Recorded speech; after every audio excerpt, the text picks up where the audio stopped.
All right, ladies and gentlemen, you may have noticed, but I look a little bit different from the guy you're normally looking at around this time.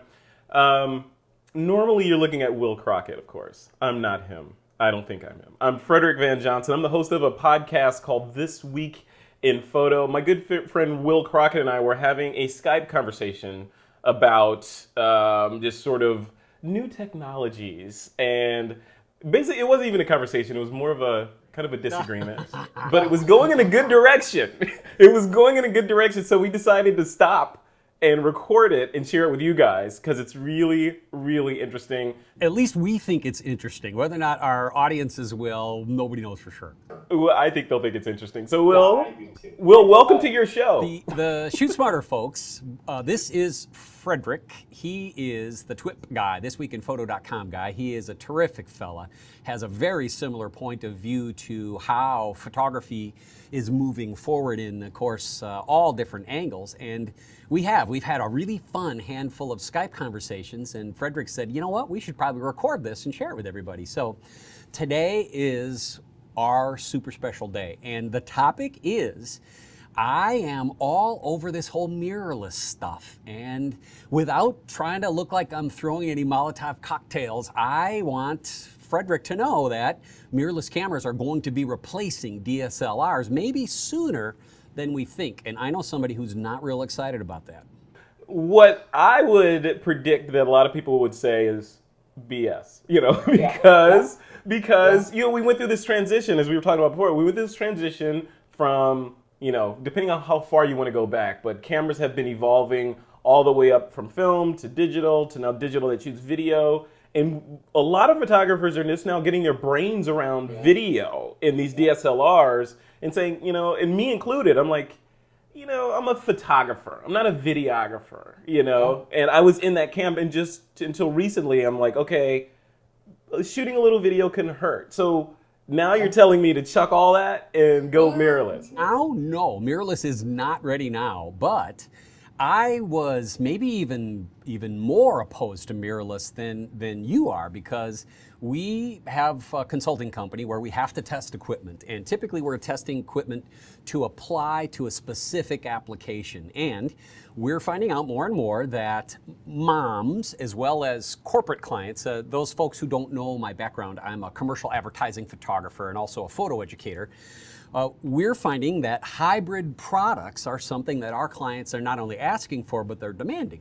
Well, as a guy, just like you, Frederick, who shoots pro Nikon DSLR, and I'm very Canon-friendly DSLR, we discovered that trying to shoot the hybrid photo plus video and audio, we have to throw audio in there too, with the Nikon, Canon DSLRs, we should put Sony in that mix there too, but we can come back to that later if we want to, is just too difficult, and it's a struggle. There's so many things to overcome that I decided I was going to give one of these high-end mirrorless cameras a test shot, and what I discovered was magnanimous, man.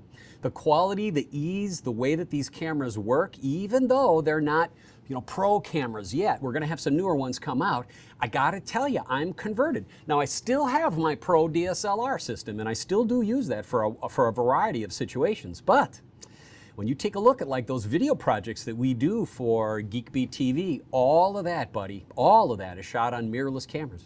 What I tell my audience is, like, the cameras that I own, the DSLRs that I own, I don't even know everything they can do yet, and just on the technical side. And then if you jump into the artistic side of things, there's just so much more about light and exposure to learn. And now you're saying, that we're going to layer in a brand new technology and another grid or cube of things that I'll be able to do. I just feel like, won't I be spread thin? No, in fact, what I'm discovering is the kind of underlying intention that the camera manufacturers have when they develop these mirrorless cameras is they're taking a handful of different paths.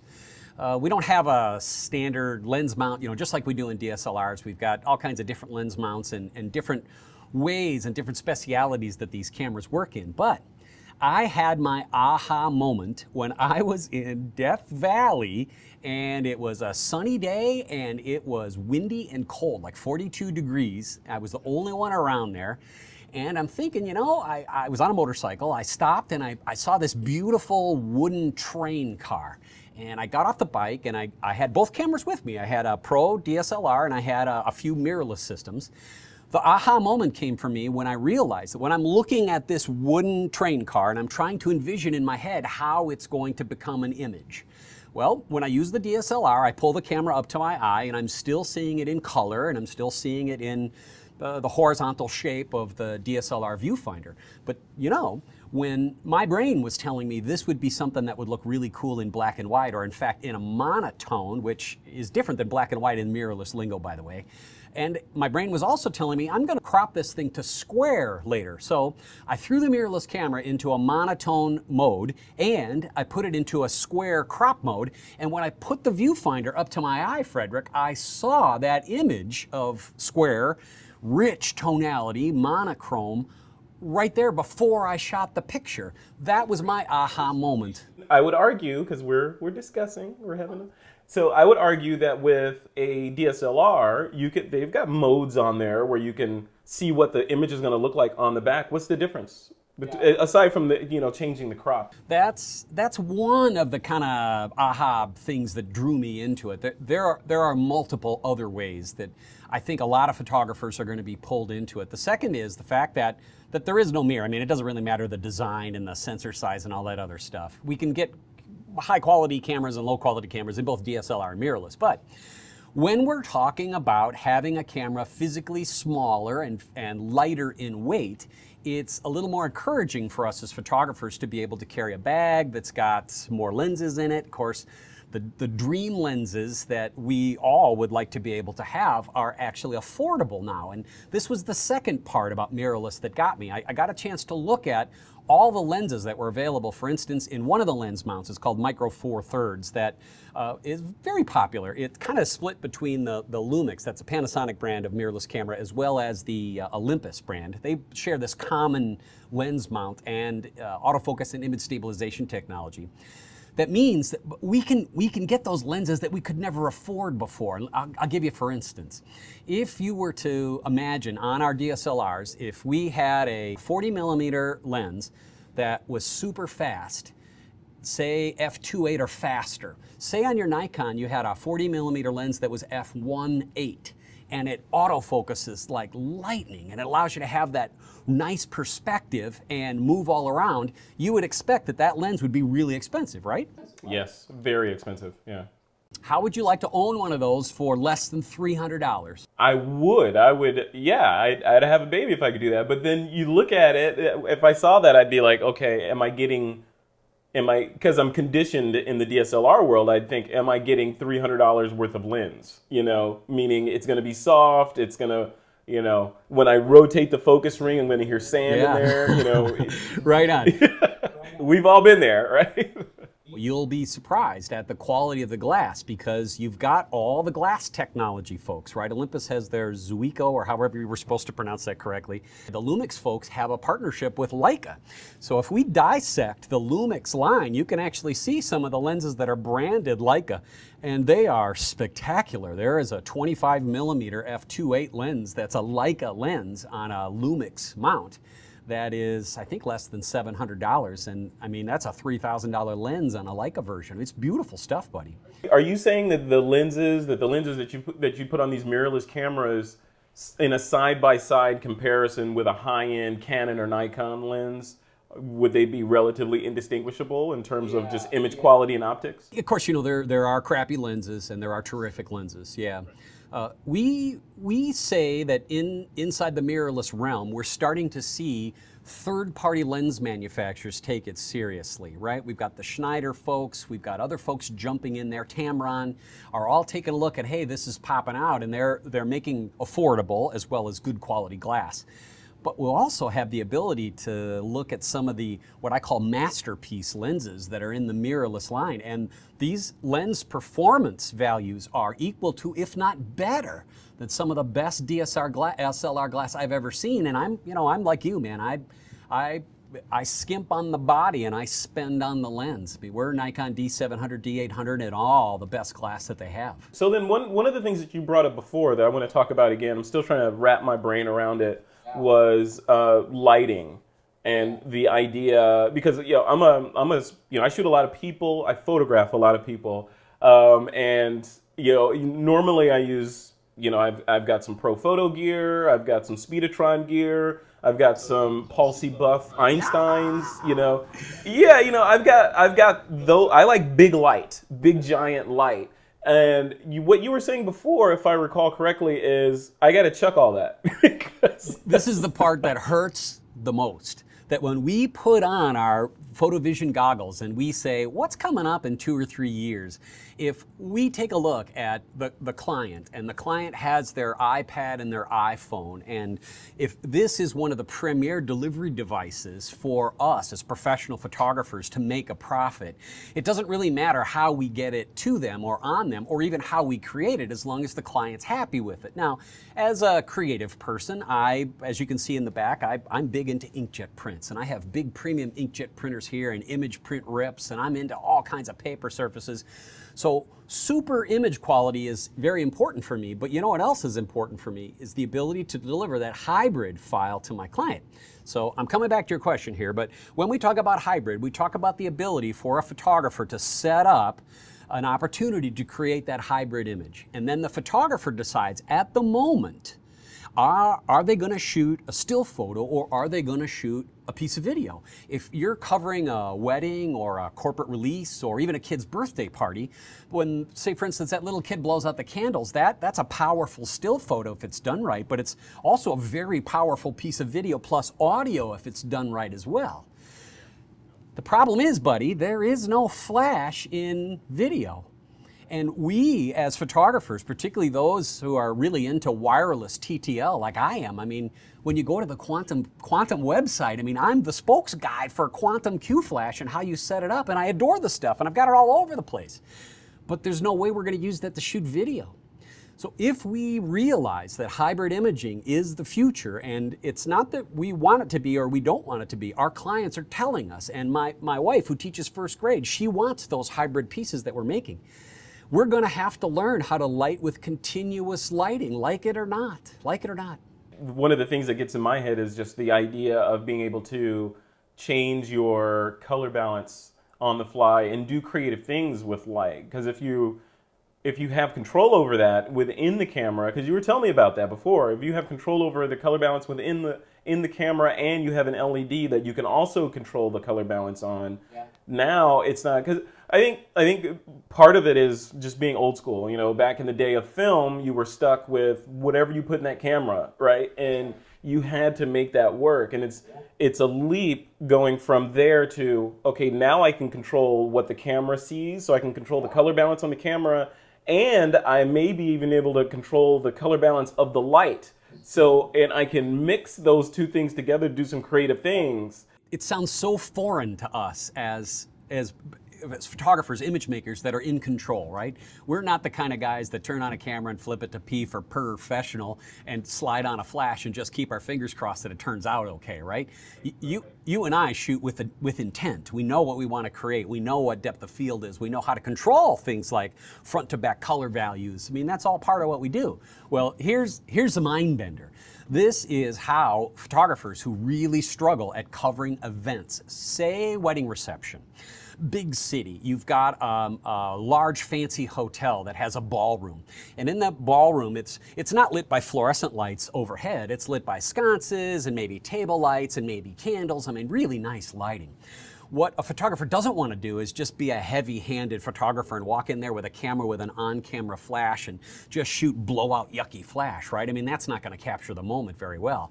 What if we decided we wanted to shoot hybrid, we wanted to shoot photo and video, we had that on-camera flash, we slide in an LED light that has adjustable brightness and has adjustable color temperature that allows us to go from below tungsten all the way to above daylight values.